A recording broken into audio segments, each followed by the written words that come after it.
Today, this is October 23rd, 2019.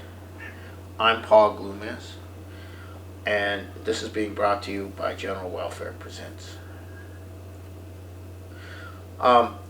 This segment is going to get at why the entire establishment, not just Democrats, but a large amount of Republicans, are getting ready to throw Donald Trump out of office through an impeachment and a trial. Trump has crossed the line. Not with the American people, but with the institutions, the globalist institutions, the institutions in the United States, the financial community, the intelligence community, the Beltway community. And what he has done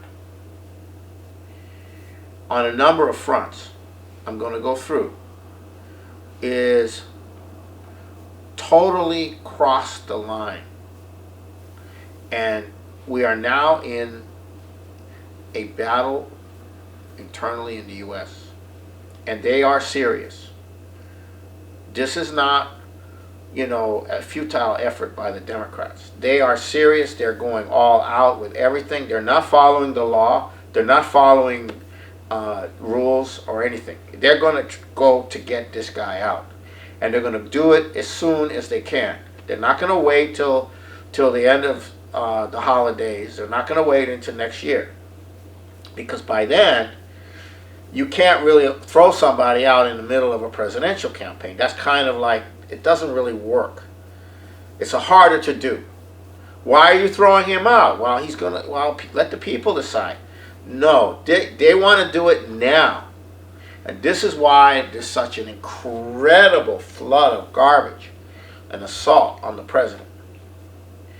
Now, the president has done some things that they're not being properly reported.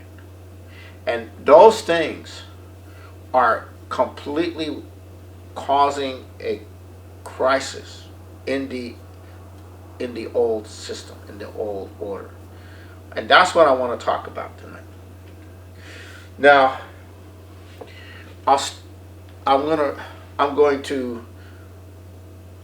want you to bear with me a little bit because I'm going to go through a little bit of historical context for you, because I think it doesn't really hit home until you go through the historical context. During World War II, Winston Churchill and Franklin Delano Roosevelt met in the middle of the Atlantic on a ship. And Winston Churchill was told, as related by FDR's son Elliot, Winston Churchill was told by FDR, after this war, there will be no more colonial empires. Everybody is going to become independent, and every country is going to have the right to economic development in the post-war. We are not going to continue 19th century policies, which is what has led to World War I and World War II. We're not going to continue those policies. Okay. Well, FDR died before the end of the war, and Truman came in. And Truman did not understand or was capable of understanding the complexities. And the Wall Street faction in the United States, which associated with the British Empire, was able, with Winston Churchill, to launch the Cold War. And under the guise of the Cold War, that is to defend the free world from the communist threat, they backed up the French colonials, the British colonial system. They backed it up, and that was the excuse. Well, we need their ally. We need them. So the world got changed. They no longer was a colonial world, though it existed. It it was the Cold War. It was us versus them. The free world versus the communist world of the Iron Curtain. I love these images, these propaganda images, right? And they worked, and they went. So not only did Americans stop having this positive idea of a nation that was built on breaking from a colonial system and carried out its own developments, and breaking from the slave system and carrying out its own developments as an example to the world of what other nations could do as well using the American system and the Hamiltonian system. The United States began to shift its identity to being, we are fighting communism. Who's the enemy? Communism. Okay, so this is what this propaganda and everything took place. Now, however, the post-war neo-colonial system had certain limitations in terms of the amount of plunder of third world countries that could be carried out. If they went too far, a rebellion in those countries or the leadership in those countries could turn to the Soviet Union, the Soviet bloc, and say, help us out. So there was this, shall we say, and there was this constant continued conflict between the East and the West. But that conflict also preserved a certain amount of capability to develop a little bit in these countries. Because if you didn't get something from the free world, you could go to the communist world and get some help. And, you had countries like Cuba and North Korea and many African countries in the middle of all this.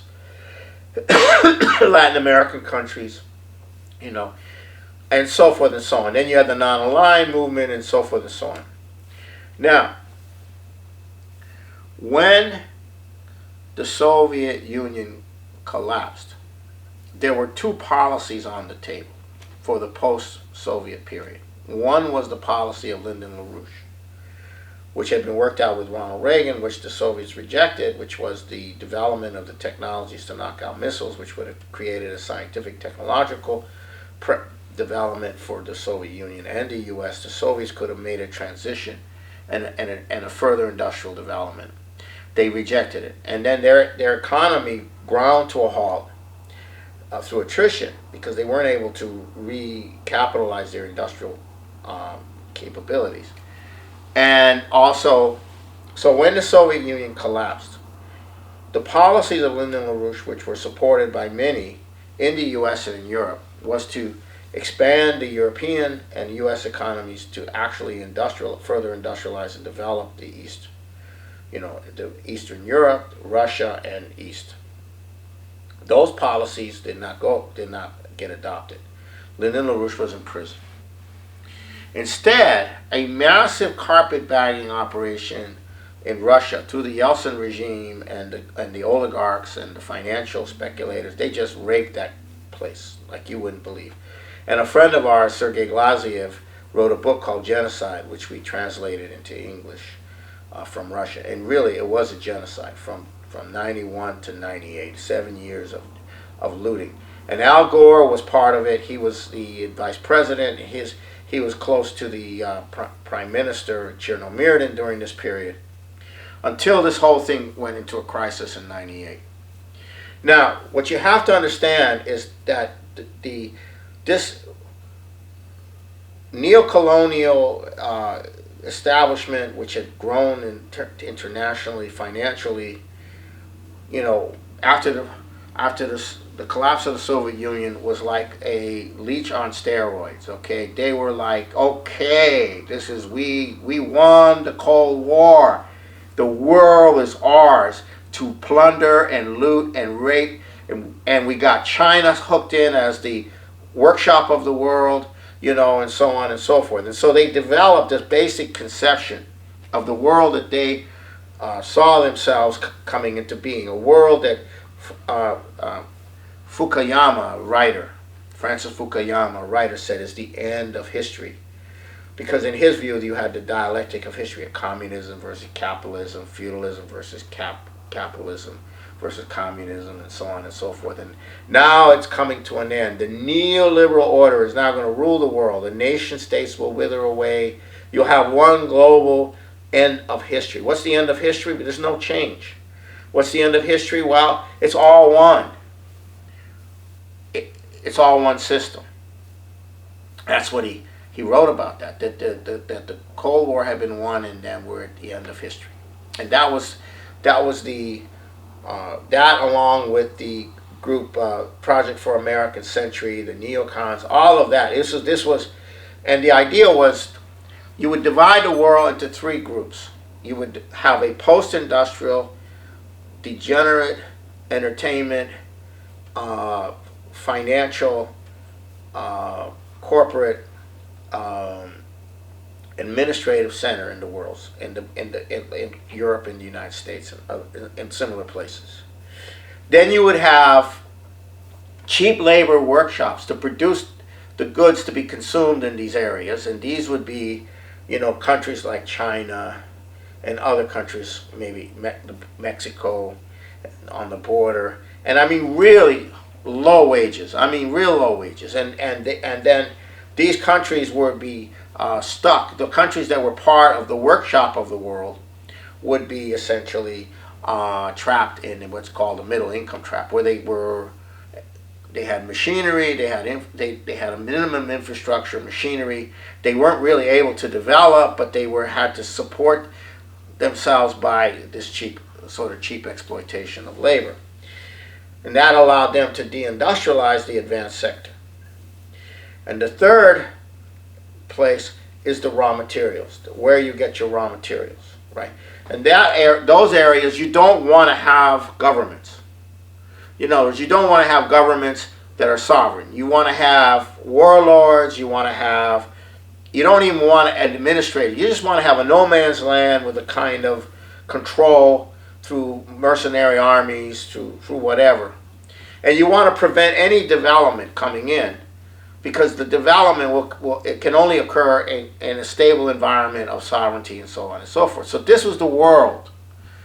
The underdeveloped resource areas, the slave labor workshop of the world, and then the people that live in the formerly advanced nations, living the life of post-industrial degeneracy and entertainment and what have you.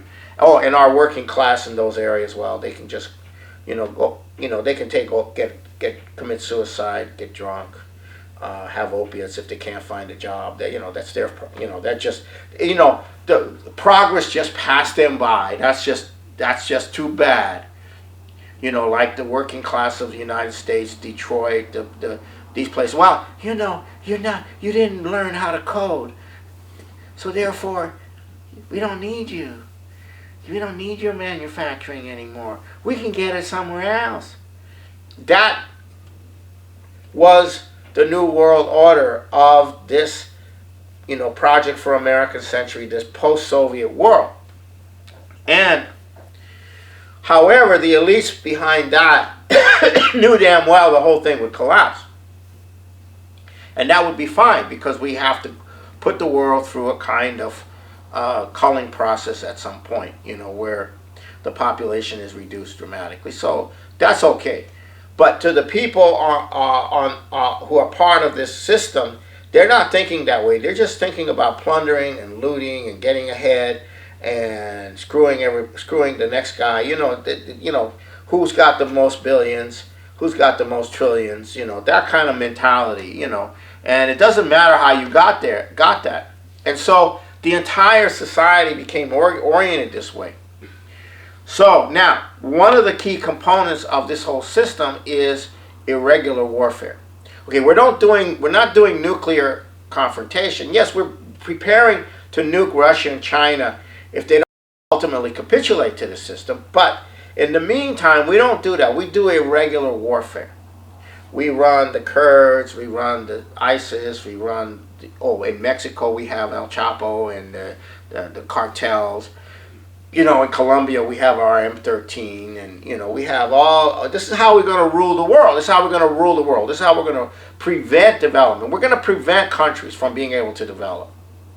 Oh, in the Middle East. Oh, that's where the oil, some of the oil is. Well, we're not, Syria shouldn't have access to that oil. It's not their oil. It's our oil. Who are they?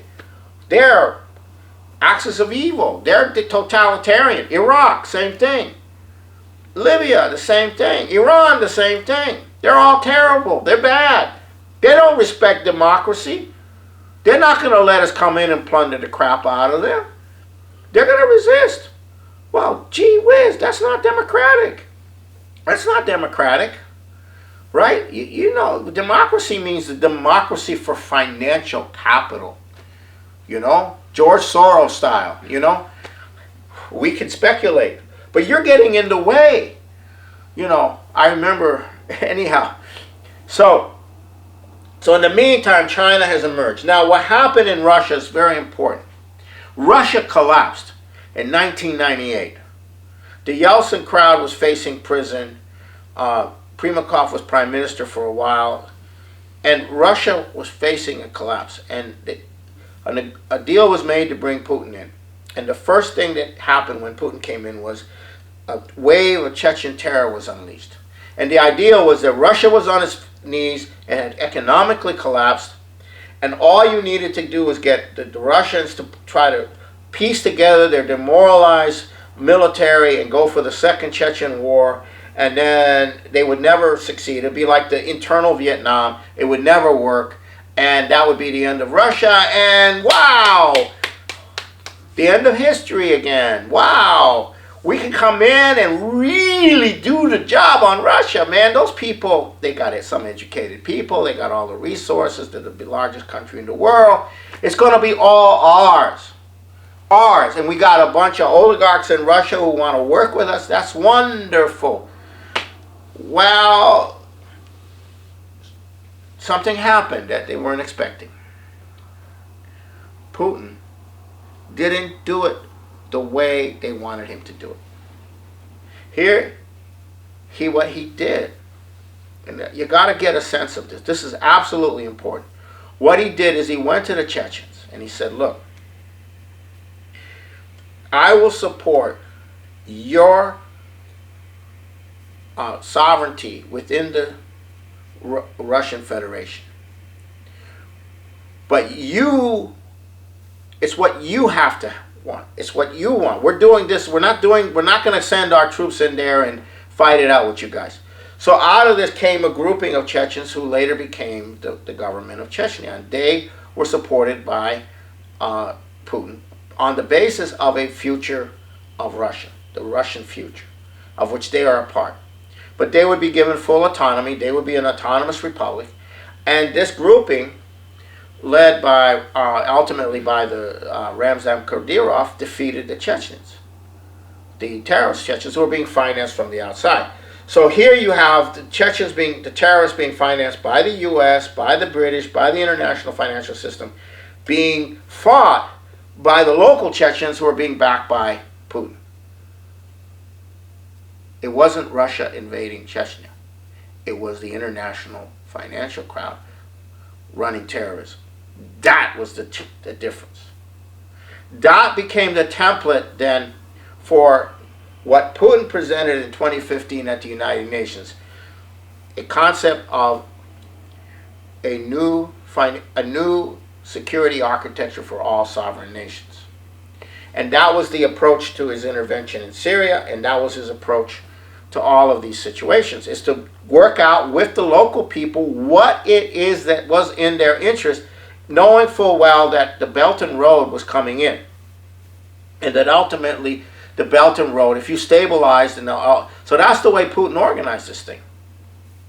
Now, the plan for the Middle East was to break Iraq into three parts, break Syria into three parts, break up Iran, break up Turkey, and besides ISIS and the Muslim Brotherhood and the Wahhabis and Al Qaeda, there was also the Kurds. Now the Kurds have been used for this by the Ottoman Empire, going way back. They've been used. They're a clan-structured, semi-nomadic group in that part of Turkey, eastern Turkey, northern Syria and Iraq, and western and into Armenia. It was actually the Kurds who carried out the Armenian genocide on the basis that if they could exterminate the Armenians in Turkey, they could have control over that period, over that part of it, of Turkey. So like Trump said, the Kurds are no angels. Well, it's very complicated. I'm not going to get into all of it, but what Trump has done is essentially said, let these people settle it. He did this in collaboration with Putin. The Turks are now cleaning up the PKK crowd, and the idea is we're not going to break up these countries anymore. These countries should be able to be countries, sovereign countries. Him doing that is a death blow to the entire neoliberal system, which depends on these perpetual wars. You think they're not freaked out over that?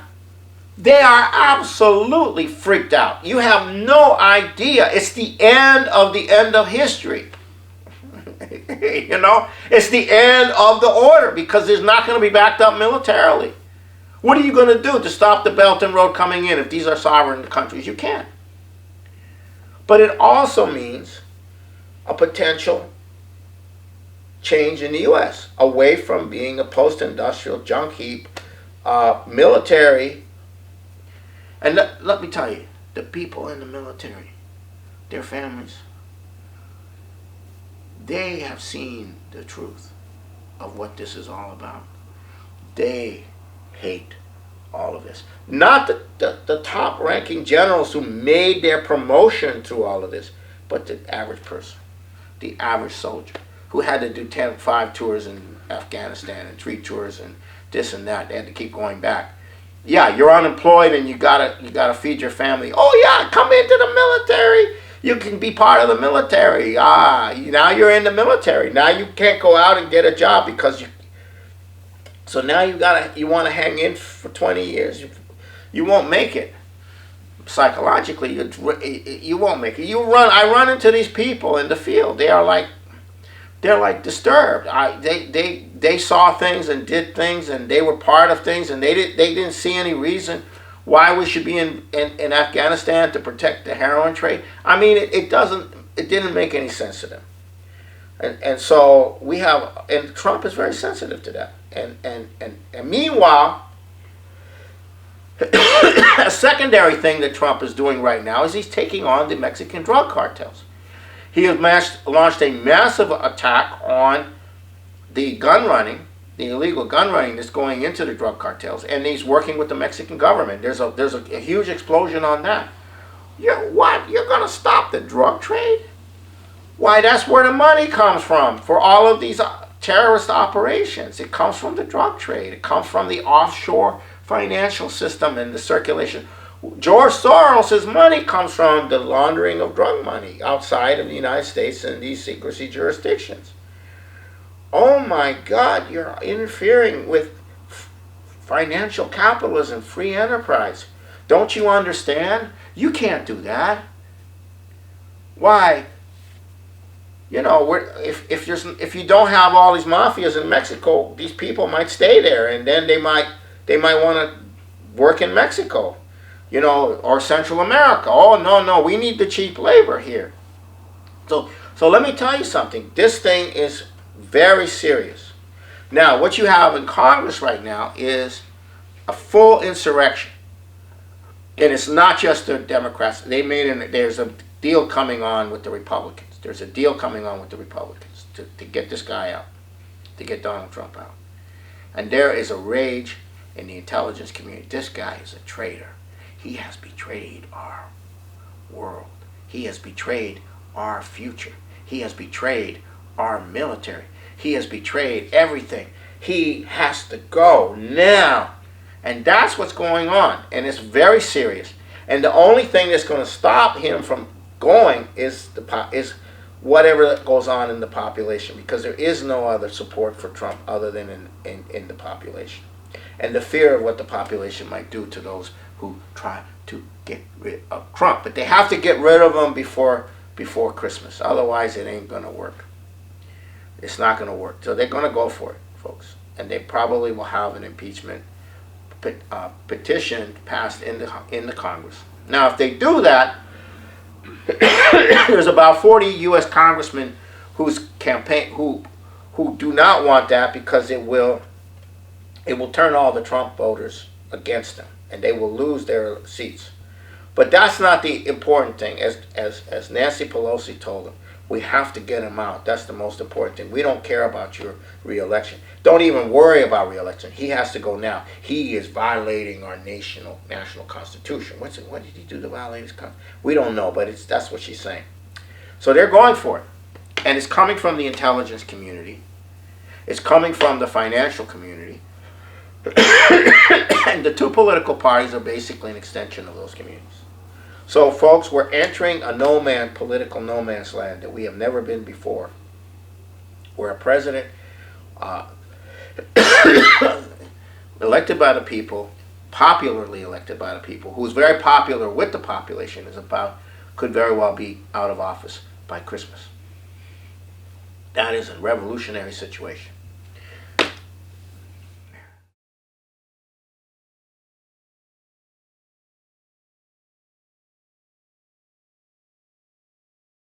Common stock investments have helped to make our country prosperous and powerful. Owning a share in American industry is like owning a share in the future of our nation. But remember, John Q, there is a risk as well as an advantage in owning any kind of property. So get the facts before you put your money to work.